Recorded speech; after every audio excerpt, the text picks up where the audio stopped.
Well, I was lucky, but it wasn't just luck. When I was in school, there was a guy just a little bit older than me named Phil Borsis. Do you know who he is?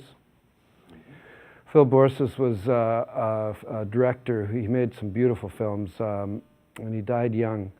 He made The Grey Fox, among others, and the award at Whistler now is named after him, the Phil Borsis Prize.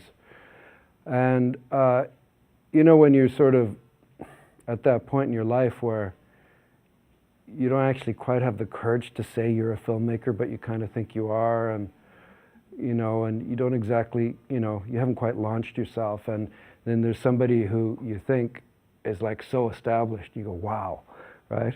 And I'm sure he wasn't, but it appeared that way to me. And I used to, you know, I asked him, I said, you know, what's your advice to me? Because he had made a couple of films, you know, should I, you know, because I wanted to be a filmmaker, a director. You know, should I, you know, go through the AD route, or, you know, do this or do that? And he said, well, no. He said, if you want to be a filmmaker, make films. Make films. Don't, you know, there's, said if you need work and you need to make money, then do whatever you have to do to make money, but don't confuse that with being a director, because the only way that you can ever know how to direct is to direct. Nobody can teach you that. And that really stayed with me. And then the other piece of the equation is that I got lucky with my student film.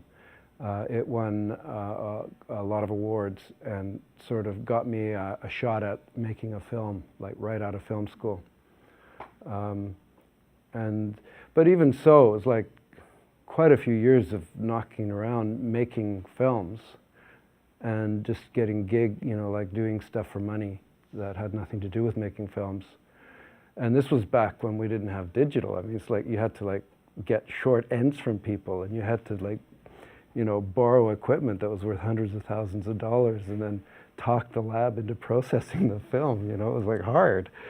But, you know, little by little, eventually people, you know, the phone rang one day and somebody wanted me to actually pay me to direct. You know, so that's kind of how it happened. It partly just by having that point of view, a very, very single-minded point of view of that's what I do, and partly by being lucky.